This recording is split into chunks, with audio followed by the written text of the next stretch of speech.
बिस्मिल्लाहिर्रहमानिर्रहीम।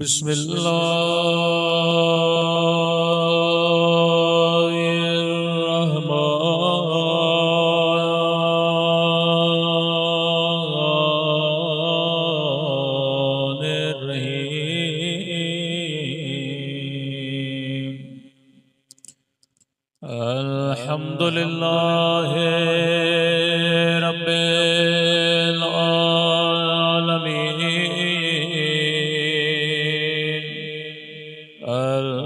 अल्हम्दुलिल्लाहि कमा हुवा अहलुहु। अस्सलातु वस्सलामु अला सय्यिदिल मुरसलीन व खातमिन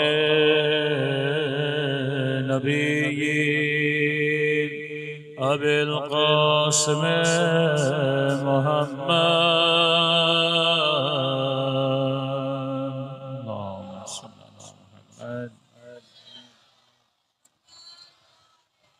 वअला आलिहि तय्यबीन ताहिरीन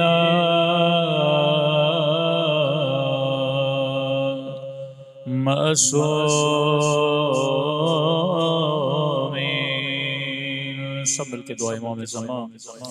अल्लाहुम्मा कुल्ले वलीका हुज्जत इब्ने हसन सलवात का अलैहि व अला आबाए फी हादिहि साअ व फी कुल्ली वलियान व हाफ़िज़ान व क़ाइदान व दलीलान व अयनान हत्ता तुस्किनहु अर्ज़का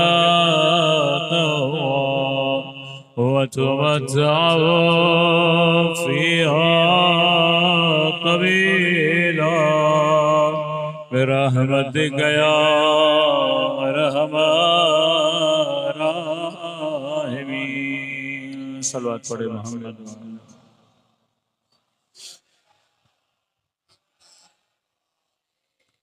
बिस्मिल्लाहिर्रहमानिर्रहीम। रब्बिश्रह ली सदरी व यस्सिर ली अमरी वहलुल उक़दतम मिन लिसानी यफ़क़हू क़ौली। अम्मा बअद फ़क़द क़ाल सुब्हानहु व तआला फ़ी मुहकम किताबिह बिस्मिल्लाहिर्रहमानिर्रहीम। बक़ियतुल्लाह ख़ैरुन लकुम इन कुन्तुम मुमिनीन। सलवात पढ़े मोहम्मद व आले मोहम्मद।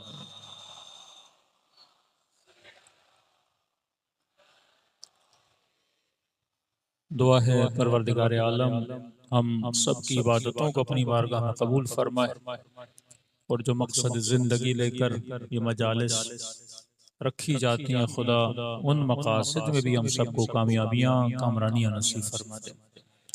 मेरी गुजारिश होगी आवाज़ इस तरफ ज़्यादा क्लियर नहीं है, ज़रा आवाज़ क्लियर कर दें। बार दिगर सलवात पढ़े मोहम्मद व आले मोहम्मद।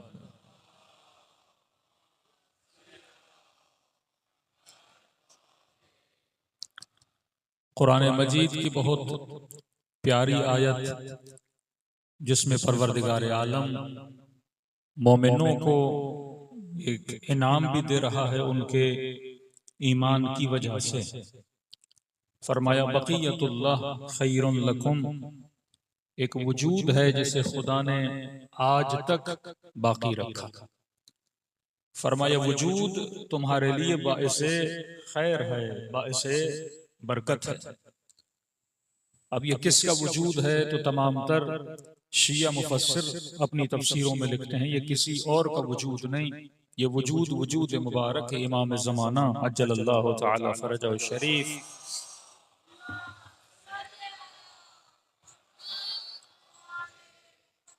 अब फरमाया जो भी इस वजूद को मानेगा, अल्लाह का एक मुजदा, एक वादा है कि खुदा उसकी जिंदगी में खैर को नाजिल करेगा, खुदा उसकी जिंदगी में बरकत को नाजिल करेगा।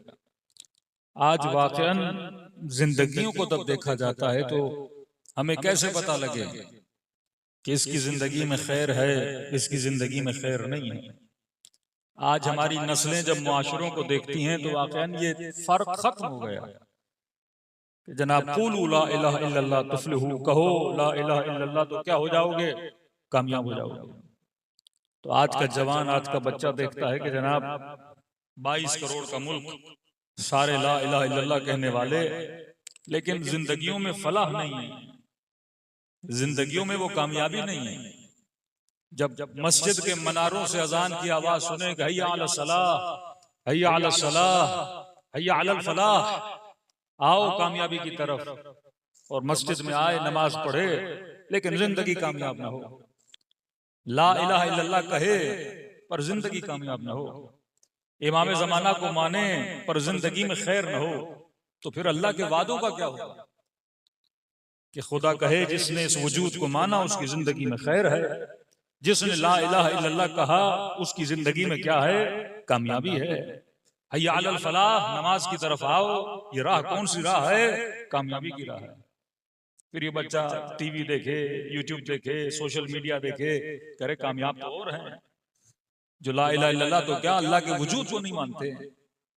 उनके मुल्क में आसाइश भी है, अमन भी है, लोड शेडिंग के मसले भी नहीं, चोरी चकारी भी नहीं, रिश्वत का निजाम भी नहीं, और यहाँ इतनी बड़ी दाढ़ी रखने के बावजूद भी बंदा राशि हो, मस्जिद में आने के बाद भी चप्पल चोरी हो जाए, ये कैसा मुआशरा है।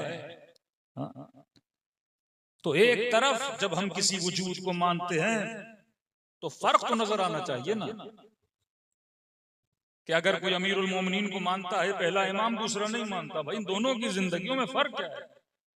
कोई अल्लाह के वजूद को मानता है, कोई अल्लाह के वजूद को नहीं मानता, इन दोनों की जिंदगियों में फर्क क्या है। आज सबका तर्ज जिंदगी एक बन गया, क्योंकि हम ज़बान से कहते कुछ हैं, ईमान हमारा किसी और चीज पर होता है।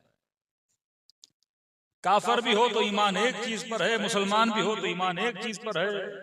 तो जब ईमान किसी और पर हो और जबान पर कलमा किसी और का हो, तो जिंदगी में हमेशा असर उसका नजर आता है जिस पर इंसान का क्या होता है, ईमान होता है।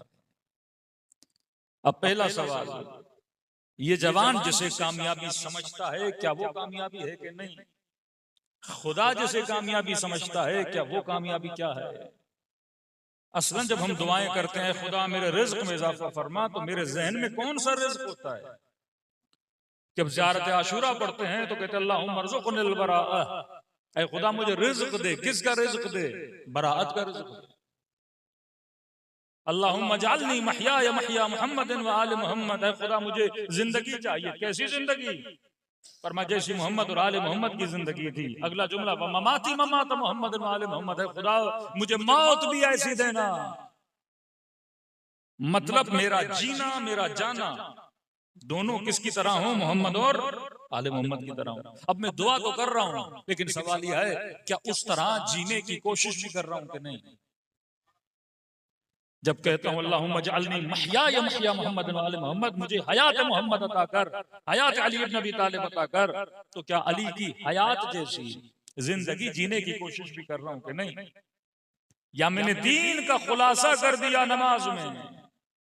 आज जब मैं लफ्ज बोलता हूं इबादत, तो आपके जहन में तसव्वुर क्या आता है कि फला बंदा आबिद है? तो आपके जहन में क्या डेफिनेशन ऑफ आबिद है? आबिद वो है जो नमाज पढ़े, आबिद वो है जो हज पे जाए, आबिद वो है जिसके माथे पे सजदों के निशान हो। हम कहते हैं ये इबादत है। और खुदा कहे कि वमा खलक़तुल जिन्न वल इंसा इल्ला लियअबुदून, मैंने इंसान को खल्क इसीलिए किया ताकि वो क्या करे? इबादत करे। और इबादत इज इक्वल टू नमाज, इबादत इज इक्वल टू रोजा, इबादत इज इक्वल टू खैर व खैरात। मैंने इबादत को महदूद कर दिया चंद दिन की एक्टिविटीज में।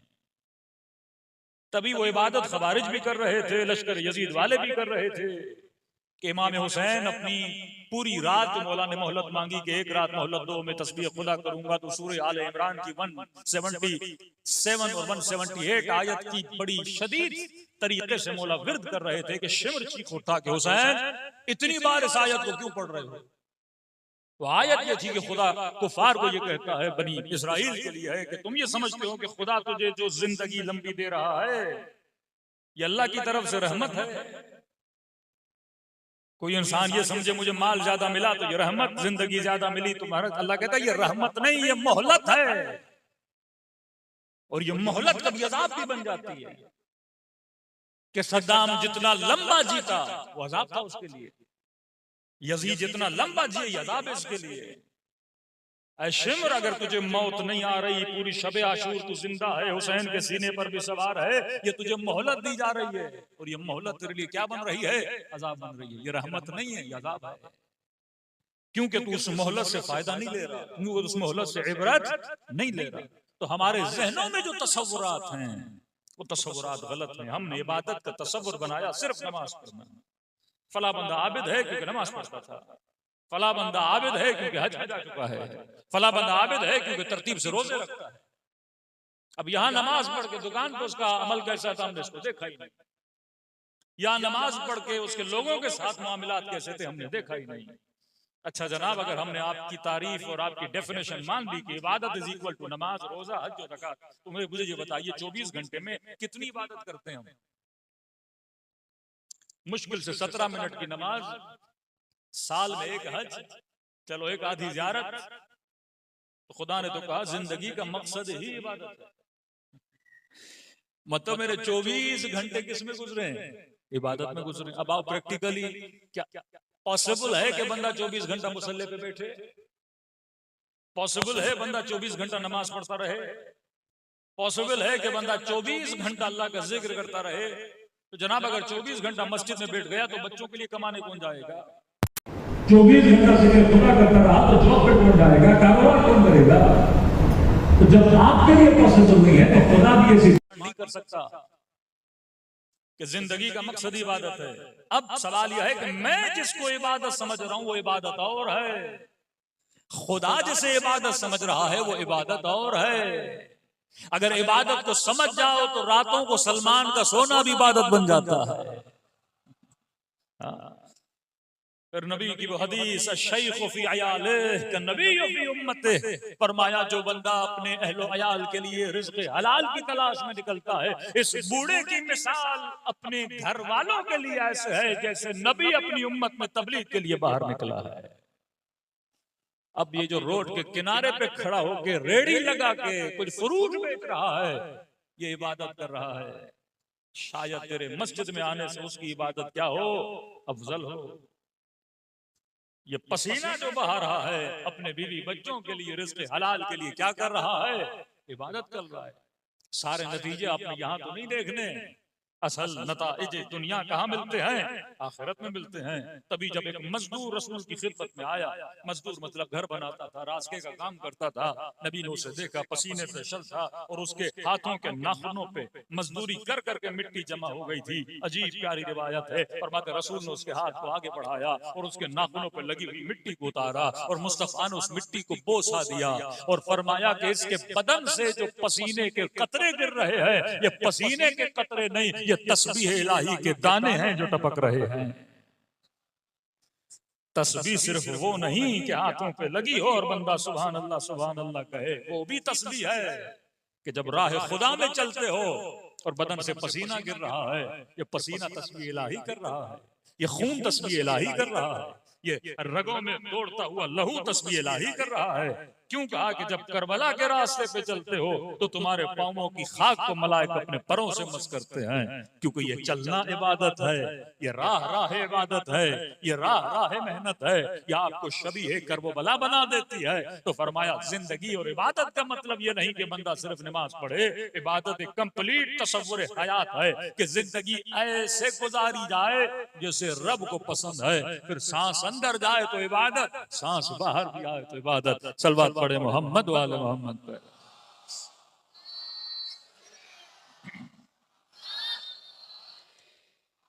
वह अज्जल फरजहुम, तभी वो शख्स कहता है कि मोची था।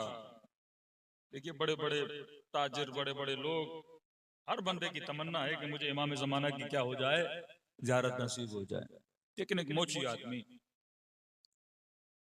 कहते मैं इनकी दुकान पे बैठा था और मेरी तमन्ना थी मुझे इमाम की ज़ियारत नसीब हो।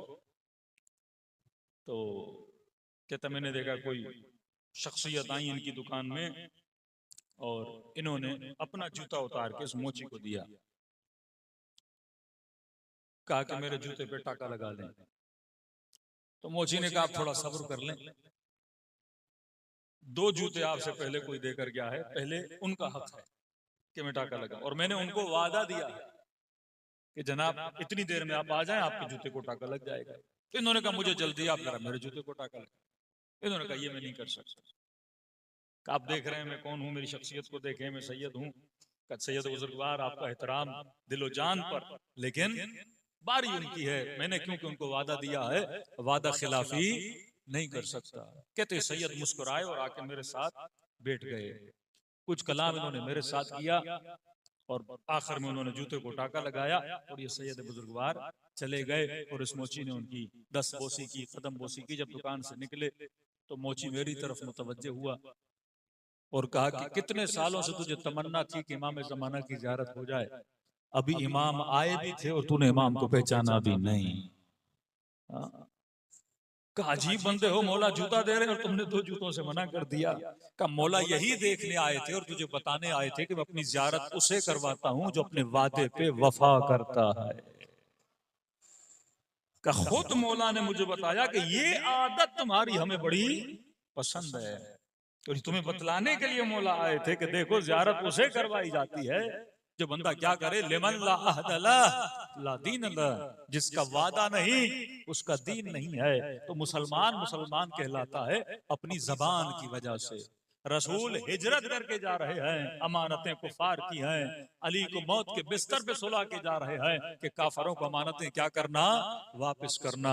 ये तभी रिसालत में आपको इतना दर्जा मिलता है क्योंकि नबी है, साहिब अमानत है, ये अमीन है। तभी चौथे इमाम क्या फरमाते हैं, फरमाते अगर मुझे वो खंजर दिया जाए, अगर मुझे वो खंजर दिया जाए जिस खंजर से मेरे बाबा का गला काटा गया था, मैं उस खंजर में खयानत नहीं करूंगा। जो देकर गया है उसे टाइम पे क्या करूंगा, वापस करूंगा। जिंदगी गुजारने का सलीका ऐसा हो कि अगियार भी इंसान से क्या हो जाए, इंस्पायर हो जाए। अब कोई काफर भी है, अगर अखलाक का अच्छा है, मुसलमान क्या हो जाएगा, इंस्पायर हो जाएगा। वो आपका बच्चा हो, किसी गैर का बच्चा हो, वो सच्चा है उसकी तारीफ करेगा, वो ईमानदार है उसकी तारीफ करेगा। यहाँ तारीफें सिफात की जाती हैं, अफराद की नहीं की जाती। तभी फरमाया शख्सियत परस न बनना, सिफत परस बनो। सिफत अच्छी अगर दुश्मन में भी है उसकी क्या करो, तारीफ करो। हातम ताई सखी था, तो मौला फरमाते काफर तो था लेकिन जहन्नुम की आग इसके बदन को जलाएगी नहीं। का मौला क्यों, फरमाया क्योंकि सखी था। मतलब जहन्नुम भी सिफत दे के बंदे को जलाती है। क़यामत के दिन यौम तरल मुमिनून वल मुमिनात यसअ नूरुहुम बैन अयदीहिम व बिअयमानिहिम, वहां पर यह नहीं है कि खुदा कैलकुलेशन पे कैलकुलेट करे किसने कितनी नेकियां की, किसने कितने सवाब की। फरमानी हर बंदे का चेहरा बताएगा। मोमिन है तो चेहरा बताएगा, मुनाफिक है तो चेहरा बताएगा, मोमिन है तो चेहरे की चमक बताएगी मोमिन है। वहां ये कहने की जरूरत नहीं तू जन्नत में जा, तू जहन्नुम में जा। वहां जन्नत जन्नती को खुद बुलाएगी कि तू मेरे पास आ। वो जहन्नुम जहन्नुमी को खुद बुलाएगी कि तू मेरी खुराक है, तू मेरे पास आ। तो फरमाया अगर ये सिफात तेरे अंदर आ जाए, इस्लाम नाम है सिफत का। खुद लफ्ज इस्लाम का मतलब क्या है, अमन व अमान। एक बंदा कहे मैं मुस्लिम लेकिन हाथों में बम धमाके हो, गले काटे, जिसके वजूद और शक्ल से इंसान को दहशत आए और कहे कि मैं क्या हूं, मुस्लिम हूं। मुस्लिम का मतलब जिसे देखकर इंसान का दिल करे कि अगर मैं घबराहट में हूं, इसके पास जाऊंगा तो मुझे अमन अमान मिल जाएगा। दुश्मनान अहले बैत भी जब आते थे, कहते हैं एक शकीउल कल्ब बंदा जिसने करबला में मजालिम में शामिल था, दौड़ते दौड़ते मदीने पहुंचा। किसी ने कहा अगर तुम्हें रहने के लिए जगह चाहिए, खाने के लिए खाना चाहिए, तो एक ही घर है मदीने में जो 24 घंटा फकीरों के लिए, गरीबों के लिए खुला रहता है। मतलब आप एक मोहल्ले में रहते हैं, उस मोहल्ले में किसी बंदे से बोला जाए जनाब अगर आपकी बेटी बीमार है, आपको जिंदगी में कोई मसला है, तो आप इस मोहल्ले में किससे उम्मीद लगा सकते हो? वो जिसका नाम लेगा वो शिया इमाम ज़ैनुल आबिदीन होगा। अगर उसमें आपका नाम नहीं आ रहा तो आप शिया ज़ैनुल आबिदीन नहीं हो सिफती तौर पर। 4 भाई हैं, 7 भाई हैं, अगर किसी भाई से बोला जाए जनाब आपको मसला हो, तो आप 7 भाइयों में से किससे उम्मीद लगा सकते हो? जिसका नाम लेगा वो सिफत में इमाम ज़ैनुल आबिदीन का शिया है कि लोग खूबियों के लिए आपसे क्या लगाएं? उम्मीद लगाएं कि अगर मैं कहीं पे अटक गया, कहीं पे फंसक गया, तो ये वाहिद बंदा है जो मेरी मदद करने को आ सकता है। तो कहा कि एक ही घर है मदीने में जिसके पास जाओगे तुम्हें खाना भी मिलेगा, जगह भी मिलेगी। कहते आगे इमाम ज़ैनुल आबिदीन के पास, गालिबन शायद शुरू में जानता नहीं था या जो भी था, दरवाजे पे दस्तक दी, घर के अंदर आ गया। इमाम ने अपने नौकरों को बोला कि खाना दिया जाए। घर की बैरूनी में कमरा दिया, वहां पे रहा 1 से 2 दिन। तीसरे दिन जब जाने लगा तो इसे पता चल गया कि ये कौन है, ये अली इब्न हुसैन है। तो जब जा रहा था तो इमाम ज़ैनुल आबिदीन ने कहा कि अब वापसी कर रहे हो, कोई सवारी है तेरे पास? इसने कहा नहीं, सवारी नहीं है। तो मौलाना का ये सवारी खड़ी है, ये साथ ले जा। कुछ पैसे दिए, ये साथ ले जा। कुछ खाना दिया अपने नौकर को, भूखा ऐसे दे, ये साथ ले जाए। जब ये निकलने लगा ना तो इसने इमाम ज़ैनुल आबिदीन को कहा कि लगता है कि आपने मुझे पहचाना नहीं है। हाँ। मौला की आंखों में आंसू भर आए, फरमाया तू ये समझता है मैंने नहीं पहचाना, मैं तुझे कभी भूला ही नहीं। का तू वही है जिसने मेरे अकबर के सीने में बर्छी लगाई थी। हाँ। फरमाया इतना कुछ जानने के बावजूद भी ये अखलाक। फरमाया तुमने करबला में वो किया जो तेरा किरदार था, मैंने आज वो किया जो मेरा किरदार था। सूरज है ना रोशनी देगा, बल्ब है रोशनी देगा, गटर है बदबू देगा, तेरे अंदर जो है वही बाहर निकलता है। शाम से आया, इसका दिमाग भर दिया गया था कि अली इब्न अबी तालिब अलियाद बिल्लाह नमाज नहीं पढ़ते। इमाम हसन बाजार से गुजर रहे थे, जैसे निगाह हसन इब्न अली पे पड़ी, कहते हैं जो इसके मुंह में आया इसने अमीरुल मोमिनीन को गालियां दी, सबको शतम किया, फलां के बेटे, फलां के बेटे, फलां के बेटे। कहते हैं इतना बोला कि इसका मुंह खुश्क हो गया, झाग बाहर निकल रही थी। मौला हसन ने इसे देखा, अपने गुलाम को कहा कि बोल बोल के थक गया, इसे थोड़ा पानी पिला दो।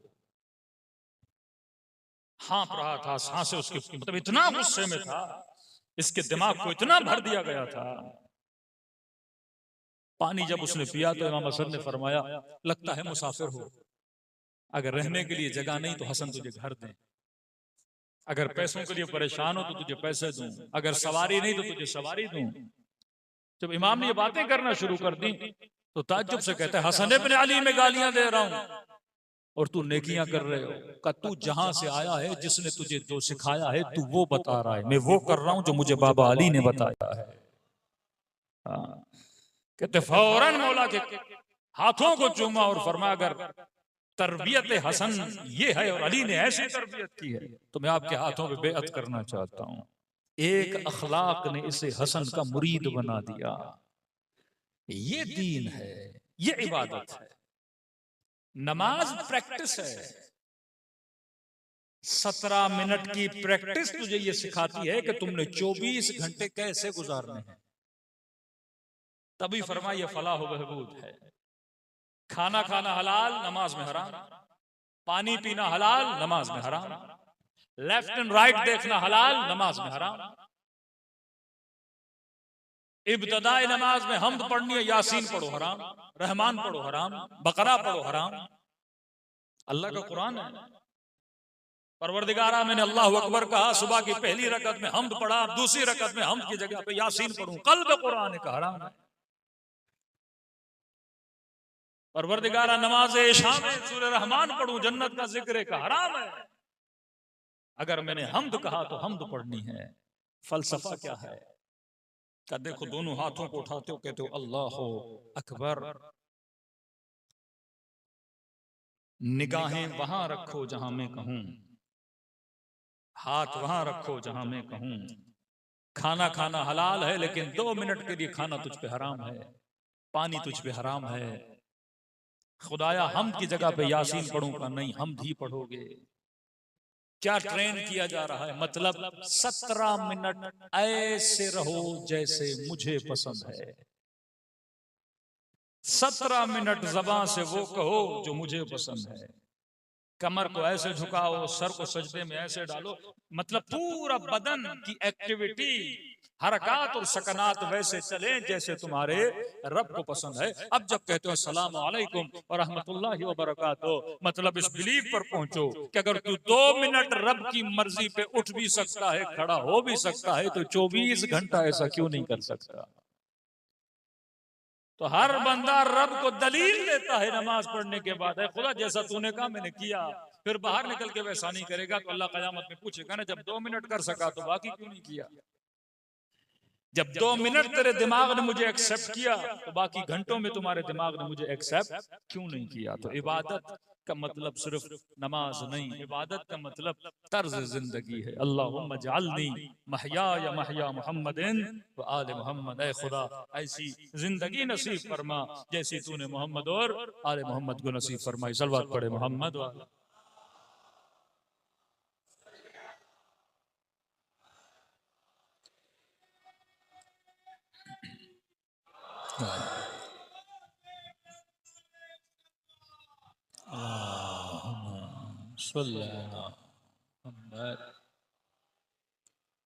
तो जनाब एक वो दीन है जो हमने पैदाइशी लिया, जैसे हम इस्लाम कहते हैं। एक लफ्ज मजहब, मजहब का मतलब है जिहाब, चलना। तो कहते हैं आपका मजहब क्या है, इसका उर्दू में तर्जुमा करें तो आपका चलन क्या है, किस पे चलते हो, वो आपका मजहब है। अमीरुल मोमिनीन की कई बातों पे चलते हो तो शिया मजहब है। अबू हनीफा की बातों पे चलते हो तो सुन्नी हनफी मकतब है। आपका चलन क्या है। अब एक हमारा वो चलन है जो हम बताते हैं कि हम मुस्लिम हैं, मकतब इस्लाम है। एक वो चलन है जिसपे हम अभी चल रहे हैं, वो किसी का सेकुलरिज्म है, किसी का लिबरलिज्म है, किसी का कैपिटलिज्म है। ये भी मजहब है। कि फरमाया आखिरी जमाने में लोगों का मजहब क्या होगा, फरमाया दीनुहुम दनानीरुहुम, ये रसूल फरमाते हैं आखिरी जमाने में लोगों का चलन होगा पैसा, हिम्मतहुम बुतूनुहुम, ये सारी एनर्जी लगाएंगे पेट के लिए।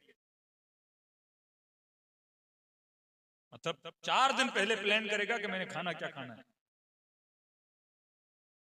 सारी हिम्मतें जोड़ेगा शिकम के लिए। या अरब मुसलमानों को देखो, उनके लिए मशहूर है एक तो पेट पालन, दूसरा पैसा। फरमाया आखिरी जमाने में लोगों का चलन मकतब हो, मजहब होगा पैसा, धन, दीनार, सोना। पैसा क्यों बोला, क्योंकि जितने फैसले लिए जाएंगे वो किसकी वजह से लिए जाएंगे, पैसे की वजह से। दोस्तियां पैसे की वजह से, मनसब पैसे की वजह से, जुल्म पैसे की वजह से। अमेरिका ने असला बेचना है तो जुल्म होगा, जुल्म होगा तो असला बिकेगा ना। शिया सुन्नी आपस में लड़ेंगे तो गोलियां बिकेंगी ना। मुसलमान मुसलमान का गला काटेगा तो गोली बिकेगी ना। इंसान इंसान का दुश्मन बनेगा तो बम खरीदेगा, मिसाइल खरीदेगा। अब वो चाहे कोई यहूदी मरे या मुसलमान मरे, मर तो इंसान रहा है। जब इनकी आपस में दुश्मनी बनेगी तो ये एक दूसरे के लिए सारा पैसा किस पे लग रहा है, मिसाइलों पे, बमों पे, धमाकों पे। मुल्कों का सारा बजट किस पे खर्च हो रहा है, पैसों पर। जब आप लफ्ज इस्तेमाल करते हो पावर पॉलिटिक्स, मतलब पावर क्या है, पावर आपको क्या देता है, पैसा, मकाम, मनसब, ये क्या सब क्या देता है आपको। सियासतदान को किस चीज की लत लग जाती है, पैसे की लत। तो मकतब क्या बना, पैसा। कत्ले अबा अब्दुल्ला अल हुसैन, इब्ने साद क्या कह रहा है, शहर रे की हुकूमत। इब्ने जियाद किस चीज के पीछे, मनसब। शिमर किस चीज के पीछे, पैसा। फरमाया आखिरी जमाना दीनुहुम दनारीरुहुम। देखिए एक मुसलमान खातून हिजाब करती है, इससे काफिर को क्या नुकसान है। भाई एक मुस्लिम लड़की है, सर पे दुपट्टा पहन रही है, बुर्का पहन रही है या बोरी पहने, जो भी पहने, आपका क्या है, उसकी इंडिपेंडेंट लाइफ है। मेरी मर्जी में दिशताशा पहनूं, पैंट शर्ट पहनूं, आपको क्या नुकसान है? कभी आपने सोचा एक सुन्नी से आपको क्या नुकसान है, एक शिया से सुन्नत को क्या नुकसान है? ये जो दुश्मनियां नफरत इंसान अपने अंदर पालता है, कभी 5 मिनट के लिए सोचे, अगर कोई शिया है, मजलिस कर रहा है, मातम कर रहा है, मुझे उससे क्या नुकसान है? कोई नुकसान नहीं। एक हिंदू मंदिर में जा रहा है, मुझे क्या नुकसान है? मुझे नुकसान तब है मेरे घर पे आके आग लगाए, मेरा ताला तोड़े, मेरे पैसे चुराए। एक बंदा सबीले लगा के सबको पानी पिला रहा है, मुझे इससे क्या नुकसान है? मैं क्यों नफरत करूं इस इंसान से? फ्री में लंगर खिला रहा है, खाने खिला रहा है, मुझे इससे क्या नुकसान है? मैं इसकी दुश्मनी क्यों पालूं? आज आधे से ज्यादा इंसानों ने जो दिलों में दुश्मनियां रखी है, उनको ये पता भी नहीं कि मैं दुश्मनी क्यों कर रहा हूं। वो नफरत उसी इंसान को खत्म किए जा रही है। अक्लमंद तरीन इंसान वो है जो दिलों में दुश्मनियां नहीं पालता। आज अगर शियाबाज अकाबिरे मुसलमानों को नहीं भी मानता, तो वो आज के मुसलमान से नफरत नहीं करता। भाई ठीक है, हम माविया में भी सुफियान को नहीं मानते, अब ये थोड़ी है क्योंकि माविया को मानता मुझसे नफरत करें, नहीं, हम कारोबार भी करते हैं, हम काम भी करते हैं। लेकिन यहां मामला क्या है, अगर आप शियों की फिक्र से मुत्तफिक नहीं हो तो आप शिया से नफरत करने लगते हो, और ये नफरत इंसान की सारी एनर्जी को क्या कर देती है, तबाह बर्बाद। अब वो नफरत क्यों डाली जाती है, इसके पीछे पैसा है। मुफ्ती खरीदे जाते हैं, मौलवी खरीदे जाते हैं, फतवे खरीदे जाते हैं, असला बेचा जाता है, कौम परस्ती में असला बिकता है, मजहब परस्ती में असला बिकता है, फिरका परस्ती में असला बिकता है। पैसा, धन, दीन हुम दनानीर। और दूसरी तरफ मुहज्जब मुल्क जो खुद को मुहज्जब और एथिकल और अखलाकमंद सोसाइटीज मानते हैं, डेमोक्रेटिक कंट्रीज मानते हैं। अब भाई अगर कोई मुसलमान खातून हिजाब करती है, आपको क्या नुकसान है? सबसे पहले यूरोप में जिस मुल्क ने, बल्कि दुनिया में जिस मुल्क ने हिजाब पे पाबंदी लगाई, वो फ्रांस था। भाई आपका मुसलमानों ने बिगाड़ा क्या है? और यूरोप में सबसे बड़ी आबादी जिस मुल्क में मुसलमानों की रहती है, वो फ्रांस है। स्कूलों में पाबंदी लगाई, कॉलेज में पाबंदी लगाई, वर्क प्लेसेस पे पाबंदी लगाई कि अगर औरत काम करेगी हिजाब नहीं करेगी। अब 5 मिनट के लिए सोचिए, मैं अपने सर पे दुपट्टा रखती है कोई खातून, तो उसको क्या नुकसान है? कैपिटलिज्म। दुनिया में सबसे ज्यादा मेकअप बनाने वाला मुल्क है फ्रांस। मेकअप मर्द तो नहीं यूज करते, खवातीन यूज करती हैं। क्या हिजाब करेगी तो मेकअप कौन करेगा? कैपिटलिज्म। उसके कारखानों को नुकसान है। अगर दुनिया की सारी औरतें कपड़े ओढ़ना शुरू कर दें, तो ये फैशन इंडस्ट्री का क्या होगा, मेकअप इंडस्ट्री का क्या होगा, ब्यूटी इंडस्ट्री का क्या होगा? ये सारी प्रोडक्ट बेचने के लिए उस खातून को फेमिनिज्म के नाम पे उलझाया जाता है ताकि हमारी प्रोडक्ट खरीदे। जो बंदा जवानी से पेप्सी पीता आ रहा है, आज किसी मुज्तहिद ने फतवा दे दिया, जनाब ये प्रोडक्ट इस्तेमाल नहीं करो, बहुत पाकिस्तानी ने फतवा दिया है, तो क्या करें जनाब, अल्टरनेट बना देते हैं। फैसलाबाद के किसी बंदे ने नेक्स्ट कोला बना दिया। मतलब मैंने वो टेस्ट नहीं छोड़ना, मैंने टेस्ट नहीं छोड़ना, मैंने वो चीज पीनी जरूर है। इस कदर आपकी शिकम को अपने टेस्ट का गुलाम बना देते हैं। क्या आपने कहा मैकडॉनल्ड नहीं तो अल्बेक तो खाना है हमने, टेस्ट हम नहीं छोड़ सकते। हाँ, हम मुर्गा जरूर खाएंगे, नाम बदल देंगे, चीज हम जरूर खाएंगे। वो हर चीज में आपको मॉडर्न स्लेवरी, आपको गुलाम बनाया जाता है। इंसान जब अपनी फितरतों को न पहचाने, इंसान जब अपने मजहब को न पहचाने, हाँ, यौम नदउ कुल्ल उनासिन बिइमामिहिम, क़यामत के दिन तुझे अपने इमाम के नाम से उठाया जाएगा, तू चीखता रहेगा मेरा इमाम महदी था, अल्लाह कहेगा नहीं तेरा मजहब और था। तू जिसके कहने पे जिंदगी और जिसकी सोच पे जिंदगी गुजार रहा था, वही तेरा इमाम था। इमाम का मतलब आगे चले, मामूम का मतलब पीछे चले। अब तू बता, तू किसके पीछे चल रहा था? अगर फर्जंद ज़हरा के पीछे चल रहा था तो तेरा इमाम इमाम ज़माना था। ये मजालिस, ये जिक्र अहले बैत है ही इसके लिए कि इंसान अपने ब्रेन को, अपने जहन को खिदमत मकतब अहले बैत और खिदमत दीन के लिए आमादा करे, दिलों को करबला की तरफ रवाना करें। इमाम हुसैन के जहन को पढ़ने की कोशिश किया करें। आप इमाम हुसैन को मानते तो हैं, लेकिन हुसैन हुसैन कैसे बने उस चीज को ढूंढें ताकि आप भी उस राह पे चल सकें। सारे मैदान को छोड़ के जा रहे हैं, अली नहीं जा रहे, तो किस चीज ने अली को इस चीज पे आमादा किया कि तलवार टूट भी जाए पर मैंने मैदान छोड़ना नहीं है? वो कौन सी फिक्र है जो मौत के बिस्तर पे सुला देती है और सुकून की नींद भी आ जाती है? अगर मैं उस फिक्र पे पहुंच गया फिर मैं शहीद आरिफ हुसैन अल हुसैनी बन सकता हूं, फिर मैं शहीद सिब्ते जाफर बन सकता हूं, फिर मैं मैसम तम्मार बन सकता हूं। ये फिक्र बन जाए तो मुआशरा बन जाता है। फरमाया कसरत से मेरे बाबा को सलाम करो। का मौला इतनी ताकीद क्यों है? फरमाया क्योंकि आशूरा के दिन मेरा बाबा तरस गया था।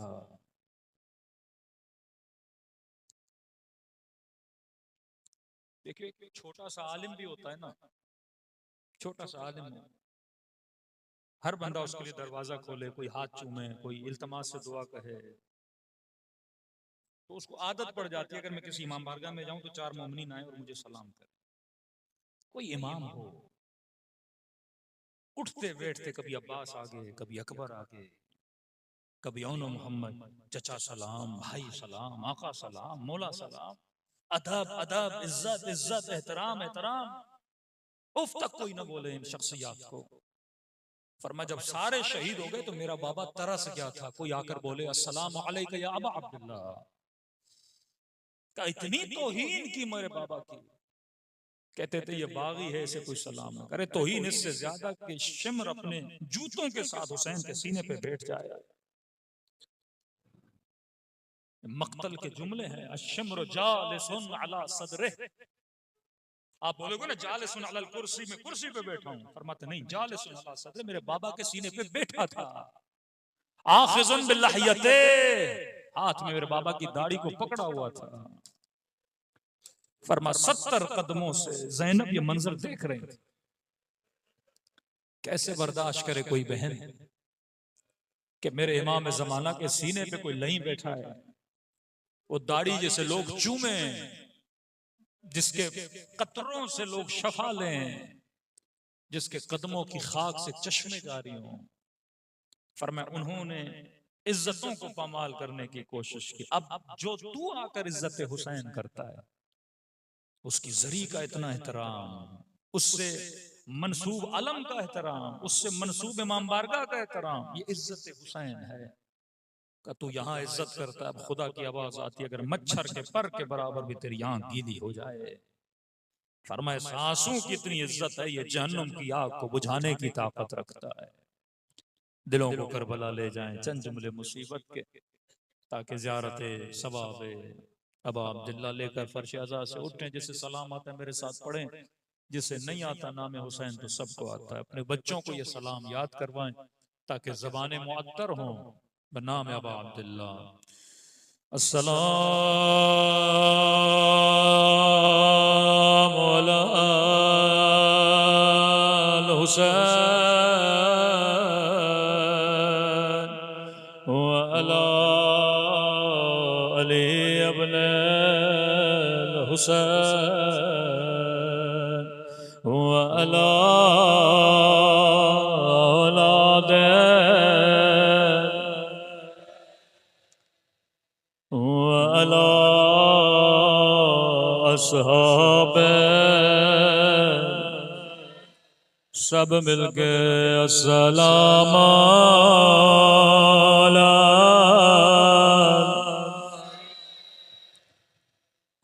अला अली इब्न अला औलाद अला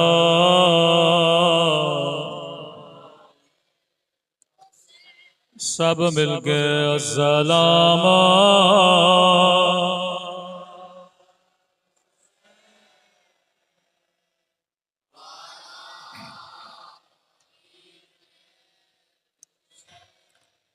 अला औलाद हुसैन वाला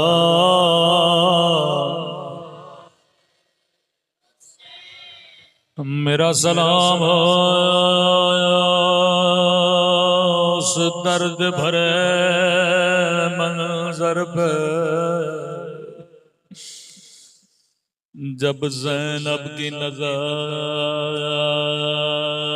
एक पामाल बदन पे पड़ी।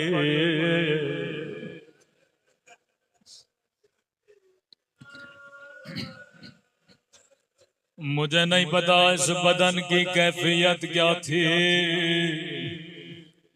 लेकिन मकतल के जुमले हैं जो बहन 50 साल हुसैन के साथ रही हो, जिसने निकाह में शर्त रखी अब्दुल्ला जहां जहां मेरा हुसैन जाएगा मैं ज़ैनब भी जाऊंगी। अगर आप में से किसी ने किसी मोमिन को 10 साल पहले देखा हो, आज अगर कहीं नजर आए फौरन कहोगे मोमिन मैंने आपको पहले कहीं देखा था।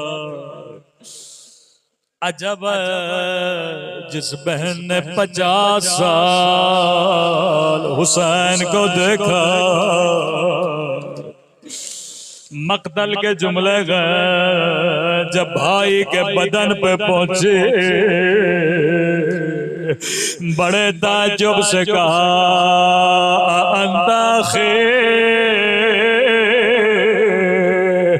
क्या तू ही मेरा भाई हुसैन? ज़ैनब भाई को पहचान न सके, कभी कहती थी क्या तू ही मेरा हुसैन, क्या तू ही मेरा माँ जाया हुसैन। अल्लाह जाने बदन के साथ ऐसा क्या किया। रिवायत के जुमले हैं नहीं जब घोड़े दौड़ाने के बाद वापस गया, कहने लगा इब्ने साद जब मैंने हुसैन के बदन पे घोड़े दौड़ाए, मैंने हुसैन की पसलियां टूटने की आवाज सुने थे।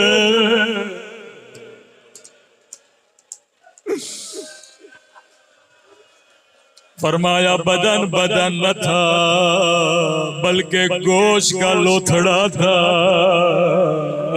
निगाहे आसमां की तरफ बुलंद के फरमाया मेरे अल्लाह मेरा हुसैन इस काबिल तो न था कि उसके बदन पे घोड़े दौड़ाए। अम्मा ज़हरा ने चक्किया पीस पीस के बोला था। अब मुझे समझ नहीं आती 50 साल ज़ैनब ने भाई को नहीं पहचाना, अल्लाह जाने 4 साल बच्ची ने बाबा को कैसे देखा। खुदा किसी बच्ची को बाबा का जख्मी बदन न दिखाए। अल्लाह आप सबको करबला की ज़ियारत नसीब कराए। जब करबला जाए मौला हुसैन की जरी की ज़ियारत करके हबीब इब्ने मदाहिर की जरी से जैसे बाहर निकलोगे, उल्टी तरफ एक जरी है जिसके अंदर लाल रंग की रोशनी है। अक्सर मोमिनों ने कहा मौलाना जब यहाँ जाते हैं तो ऐसे लगता है दिल फट जाएगा, जिगर मुंह को निकल आएगा। सुनोगे ये कौन सी जगह है? हर बंदे का दिल तड़पता है। ऊपर नाम लिखा है रअसुल हुसैन। ये वो जगह है जहां मौला का सर काटा गया था। ये वो जगह है जहां हुसैन जमीन को गिर रहे थे, जमीन करबला नीचे चली जा, कहीं ये मंजर मेरी बहन देख न ले। वहां ज़ैनब कह रही थी जमीन करबला ऊपर चली जा, मुझे मेरा माजाया दिखा दे। अल्लाह जाने 4 साल बच्ची ने ये मंजर कैसे देखा। मकतल के जुमले, सैयदा जैसे मकतल में पहुंची क्या देखा, 4 साल बच्ची है जिसने खुद को बाबा के सीने पे सुलाया है। सैयदा कहती है मैं बच्ची को उठाना चाहती थी, कटी हुई गर्दन से आवाज आई ठहर जा ज़ैनब, ठहर जा ज़ैनब, ओ मेरी थकी हुई बच्चे तमाचे खा खा कर सो गई।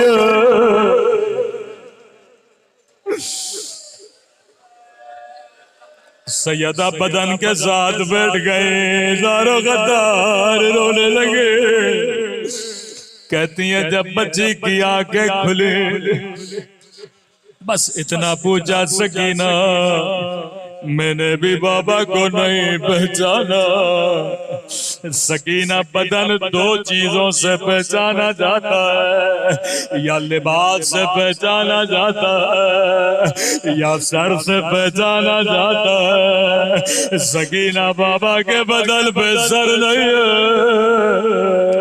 और जालिमों ने लिबास भी उतार लिया है, तूने बाबा को कैसे पहचाना। कहती है पुप्पी अम्मा जब मैं गोदी कत्लगाह में आई मुझे कहीं बाबा नजर नहीं आया, कहीं से तीर उठाओ कहीं से नेज़े उठाओ, मैं ढूंढ ढूंढ के थक गई। मैंने कहा मेरे गरीब वतन बाबा, ओ मेरे 3 दिल के प्यास है बाबा, ओ बाबा तेरी यतीमा बच्चे आ गए, ओ तेरे सीने पे सोने वाले। एक मर्तबा कटी गर्दन से आवाज आई इलाहिया इलाहिया, आजा मेरी थकी हुई बच्चे, आजा मेरी प्यासी बच्चे। अला लअनतुल्लाह अलल कौम ज़ालिम।